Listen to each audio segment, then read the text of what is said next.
Graças a Deus. Meus irmãos, a paz do Senhor. Por favor, aproveitando que todos estão de pé, vamos fazer leitura de um texto que está no Evangelho de Jesus, segundo escreveu Lucas. Por gentileza, localize o Evangelho de Lucas e nele o capítulo de número 24,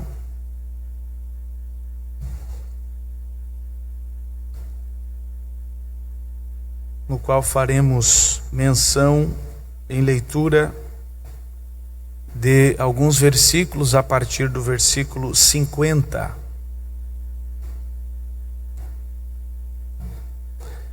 Evangelho de Lucas, nós vamos ler no capítulo 24, a partir do versículo 50, o santo texto que diz assim: E ele levou-os para fora até Betânia, e ele, levantando as suas mãos, os abençoou. E aconteceu que, enquanto os abençoava, apartou-se deles e foi elevado ao céu. E eles o adoraram e retornaram para Jerusalém com grande júbilo, e estavam continuamente no templo, louvando e bendizendo a Deus. Amém. Amém. Obrigado, por favor, assente-se. Eu quero glorificar a Deus pela bênção de estarmos juntos em sua presença, em sua casa, nesta noite, para prestarmos a Ele o nosso culto racional, para oferecermos a Ele os nossos louvores, os nossos cânticos, a nossa adoração sincera, e para também compartilharmos uma porção da sua bendita palavra. Esta é uma dádiva que Ele nos alcança em tempos de dificuldade, e por esta razão o nosso coração está alegre e a nossa alma cheia de gratidão. A minha oração é para que em Cristo, Senhor, continue abençoando os irmãos, continue abençoando cada um que aqui tem esforçado-se para servi-lo com fidelidade. Quero glorificar a Deus e também externar a minha gratidão ao nosso pastor Fernando, que desde que chegamos já há alguns meses, nós viemos de Capão da Canoa, onde servimos ao Senhor por muitos anos, e há alguns meses estamos aqui, desde o final do ano passado, e o pastor Fernando tem nos recebido de maneira muito carinhosa, muito calorosa, tem nos dado todo o apoio, a atenção que precisamos, e por esta razão eu quero glorificar a Deus e, diante dos irmãos aqui, externar a Ele a minha gratidão. Obrigado. Deus abençoe nosso pastor, a sua família, e também que Deus abençoe a todos os obreiros que juntos aqui têm contribuído e cooperado para que o reino de Deus seja edificado. Amém? Eu quero compartilhar com os irmãos uma palavra de Deus e gostaria de saber quantos dentre os que aqui vieram nesta noite vieram com disposição para ouvir uma mensagem de Deus. Quem veio disposto a ouvir, se você está disposto a ouvir, Deus está disposto a falar. E Ele vai falar conosco pela sua palavra. Eu quero ser ao máximo sucinto e objetivo, contanto que você fique atento para ouvir, e ouvindo você possa entender, e entendendo você possa receber. São 3 passos bem simples: ouvir, entender e receber o que de Deus está reservado para nós por esta mensagem. Nós lemos um texto que, em seu contexto, está inserido em um dos momentos mais importantes da história e do ministério de Cristo sobre a terra, a ascensão. A palavra ascensão, no dicionário da língua portuguesa, significa elevação ou qualidade ou estado de quem está se movendo para cima. No texto bíblico, a palavra ascensão não aparece literalmente, mas a ação de subir efetuada por Cristo, sim, como no texto que lemos e também em outros textos, como é o caso daquele que está registrado em Atos dos Apóstolos, no capítulo 1 e no versículo de número 9. A ascensão de Cristo, no comentário bíblico do Evangelho de Lucas, escrito por William Barclay, é o grande final feliz, é o grande final feliz da história terrena do Filho de Deus. É o encerramento de uma etapa, de uma fase iniciada no dia do seu nascimento na estrebaria de Belém. Entretanto, é necessário considerarmos, é preciso considerarmos que, assim como Cristo desceu com um propósito definido, assim como Cristo desceu com um propósito definido e estabelecido pelo Pai, um propósito que incluía o perdão dos pecados, a salvação da humanidade e o estabelecimento do reino de Deus. A sua subida não serve apenas para encerrar um ciclo de obras realizadas por ele entre os homens. A sua ascensão, a sua elevação ao céu, não serve apenas para dar um ponto final em alguns registros de coisas que ele fez enquanto esteve entre os homens, mas a sua ascensão também serve para dar início a uma nova fase, início a uma nova etapa. Assim como a descida do Cristo tinha um propósito, teve um propósito estabelecido pelo Pai, igualmente a sua subida não só encerra uma sequência de atos que ele realizou sob a visão de Deus, sob a vontade do Pai entre os homens, mas também para inaugurar um novo tempo, uma nova fase, caracterizada por pelo menos 3 objetivos. Por que Jesus subiu? Por que Jesus ascendeu aos céus?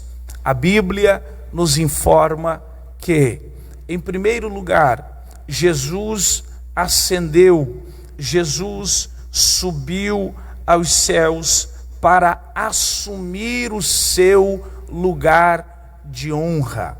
O primeiro propósito da ascensão de Cristo é este: Jesus volta para o Pai, Jesus sobe aos céus outra vez, a fim de, depois de haver concluído, consumado, com sucesso, com êxito pleno e total, a sua obra, assumir o seu lugar de honra.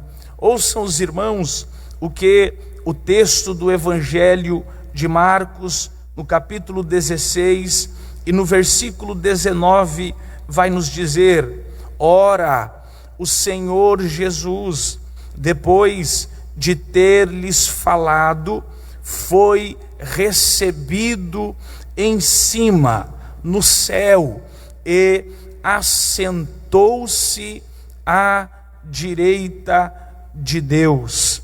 O texto da Epístola aos Hebreus, lá no capítulo de número 12, a partir do versículo de número 1, também nos revela uma grande verdade sobre o propósito pelo qual Jesus subiu. E a Bíblia diz,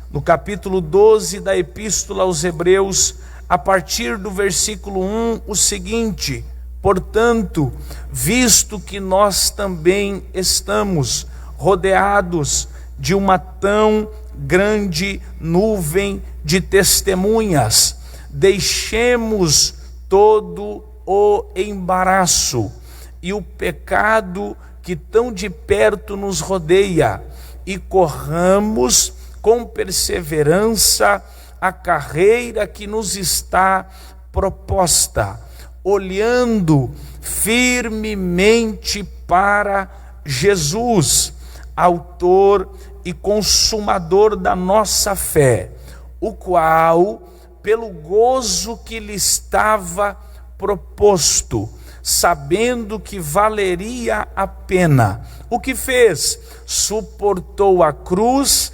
desprezou a vergonha e hoje está assentado à direita do trono de Deus. É de conhecimento de todos nós que, no contexto dos costumes dos dias bíblicos, dos tempos bíblicos, o lado direito é considerado a posição de honra. Cristo consumou a sua missão, morreu na cruz do Calvário para que os homens pudessem alcançar salvação, para que os pecados da humanidade fossem perdoados. Ressuscitou ao terceiro dia e ascendeu aos céus para assumir como aquele que tem direito, como quem tem direito à mais alta de todas as posições. Eu acho extraordinário o texto escrito pelo grande apóstolo Paulo na carta aos Filipenses, no capítulo de número 2, a partir do versículo de número 5. Não há como não se emocionar, não há como não encontrar motivos para glorificar a Deus com as palavras ditas pelo apóstolo aqui.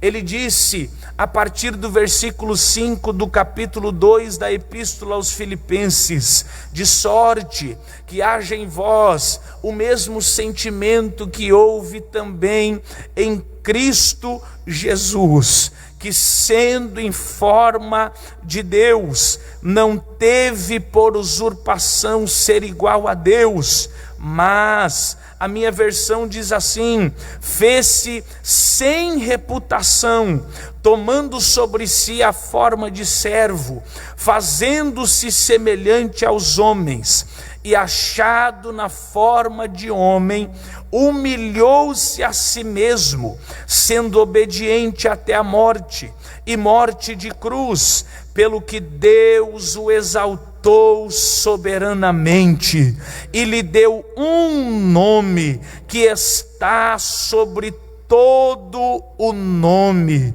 pelo que Deus lhe exaltou soberanamente, e lhe deu um nome que está acima de todo o nome, para que ao nome de Jesus se dobre todo o joelho, tanto dos que estão no céu, como dos que estão na terra e também debaixo da terra, e toda a língua confesse que Jesus Cristo é o Senhor. Aleluia! Jesus Cristo é o Senhor. Eu venho nesta noite sob a autoridade do Espírito Santo que flui por esta palavra, declarar que Jesus Cristo é o Senhor. Você concorda com isso e pode glorificá-lo?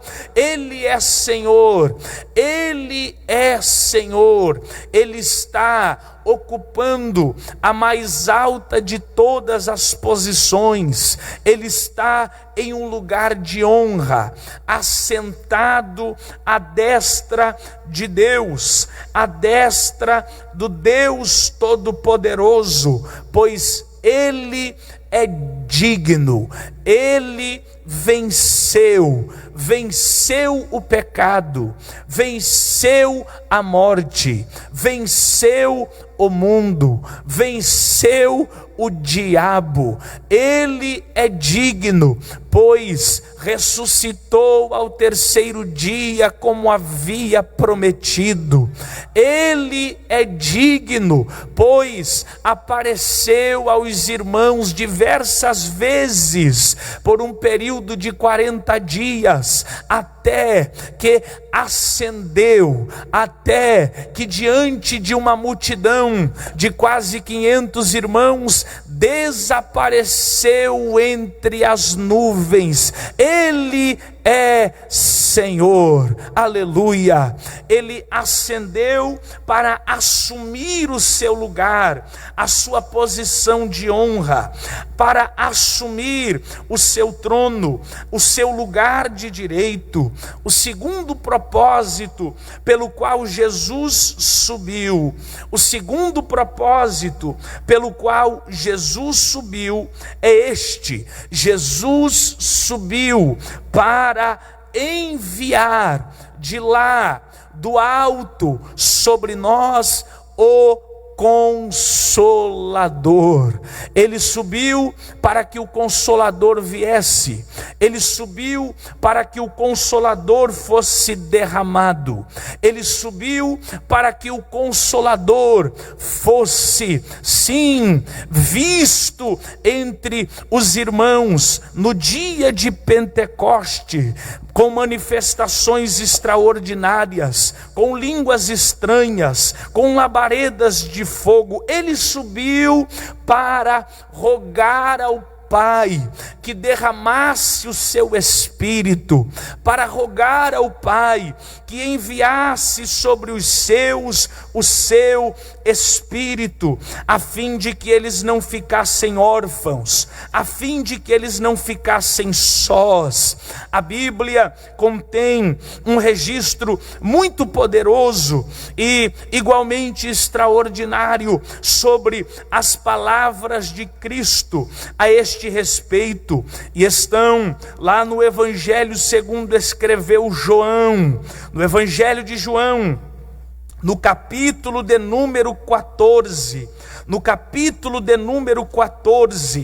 alguns versículos precisam ser mencionados e que contém as principais partes daquilo que Cristo disse a esse respeito. Ele já havia avisado, ele já havia alertado os discípulos, a igreja, de que tudo isto ocorreria, de que ele seria entregue nas mãos dos homens, de que ele morreria, de que ele ressuscitaria e teria de subir, voltar ao Pai para enviar o Consolador. Vejam os irmãos, no versículo de número 19 do capítulo 14, ele diz assim: ainda um pouco e o mundo não me verá mais, mas vós me vereis, porque eu vivo e vós vivereis também. No versículo anterior ele disse assim: eu não vos deixarei órfãos, eu não vos deixarei sem consolo, eu voltarei para vós. No versículo 16, ele diz assim, no versículo 16 ele diz: e eu orarei ao Pai, e ele vos dará outro Consolador, para que ele possa habitar convosco para sempre. Por fim, no versículo 26, ele disse: mas o Consolador, que é o Espírito Santo, que o Pai enviará em meu nome, ele vos ensinará todas as coisas, e vos trará a lembrança tudo quanto eu vos tenho dito. Então, Jesus subiu, Jesus ascendeu aos céus, para que o Espírito fosse derramado, para que o Espírito fosse enviado.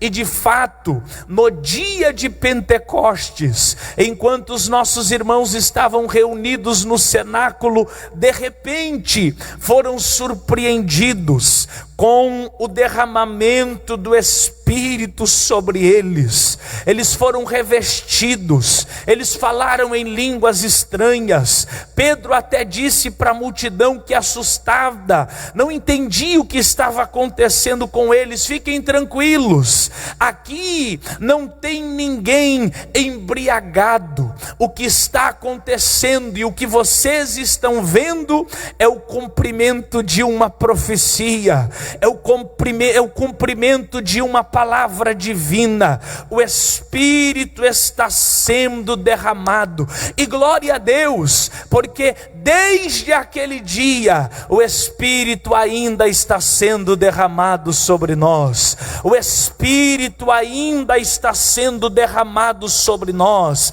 A chama, o fogo que Cristo acendeu no dia de Pentecostes continua aceso até hoje, e para aqueles que creem, o Espírito ainda está sendo derramado. O Espírito ainda está sendo derramado. Levante, por favor, por um minuto as suas duas mãos para os céus, e com as suas duas mãos levantadas, feche os teus olhos para fazer um momento de glorificação, de adoração a Deus, pois Ele é fiel, a sua palavra se cumpre.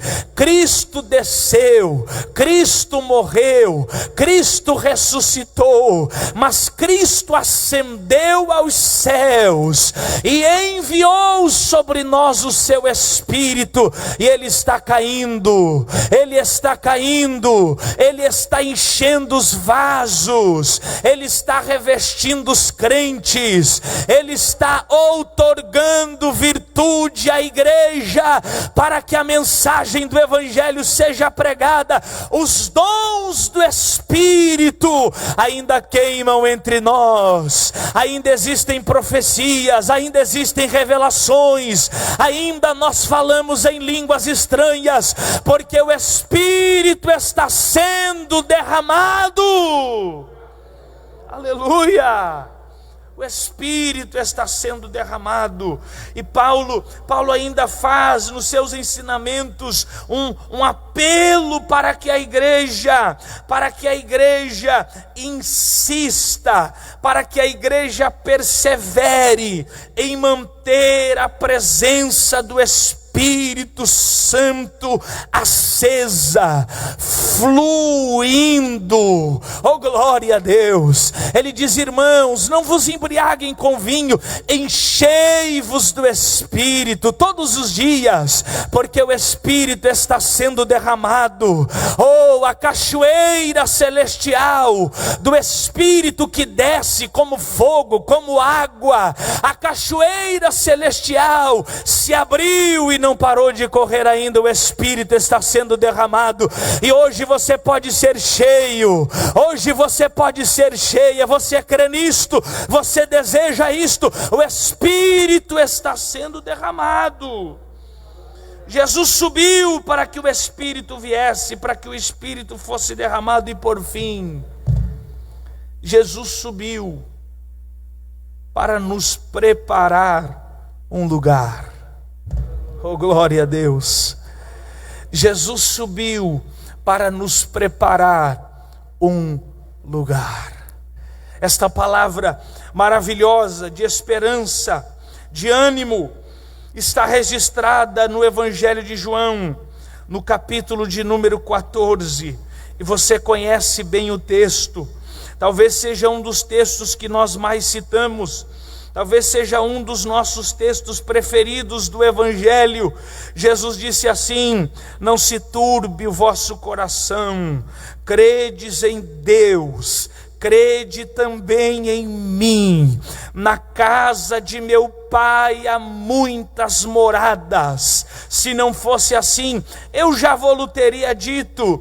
Eu vou preparar-vos lugar. Oh, glória a Deus! Eu vou preparar-vos lugar. E o que é mais extraordinário é que, além de nos preparar um lugar, Ele promete o seguinte: e quando eu for e vos preparar um lugar, eu voltarei, virei outra vez e vos levarei para mim mesmo, para que onde eu estiver, estejais vós também. Oh, glória! Ele foi, Ele subiu, mas Ele voltará. Ele foi nos preparar morada. Ele foi nos preparar morada, uma mansão. Ele foi preparar-nos um lugar, e Ele voltará para nos levar a este lugar.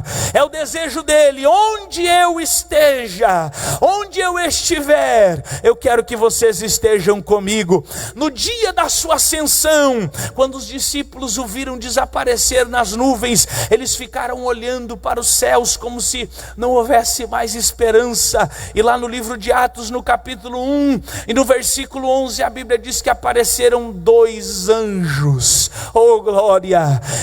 Apareceram estes anjos de Deus e disseram assim: varões galileus, por que vocês estão olhando para o céu desta maneira, como se não houvesse mais esperança? Este mesmo Jesus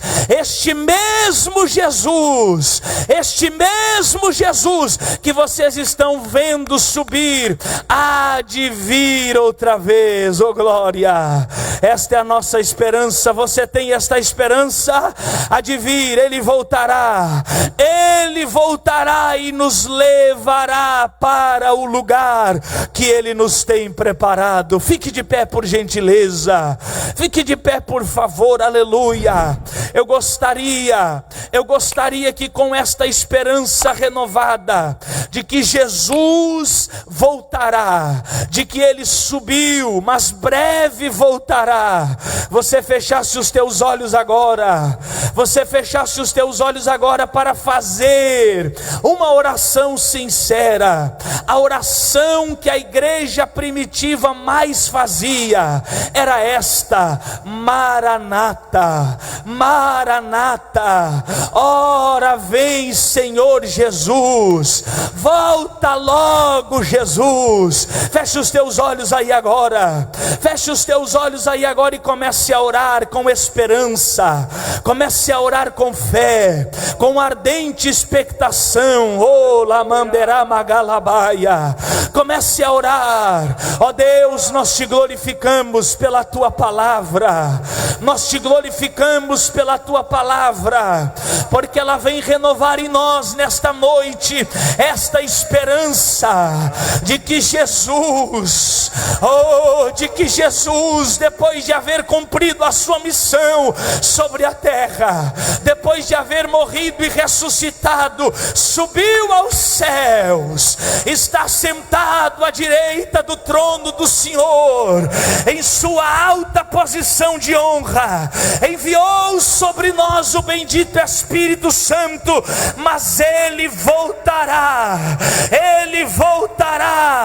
e é o que nós queremos, é pelo que nós oramos. Volta logo, Jesus, volta logo, Jesus. Nós queremos estar contigo para sempre, nós queremos estar contigo para sempre. Renova em nós esta ardente expectação, esta esperança, ó Deus.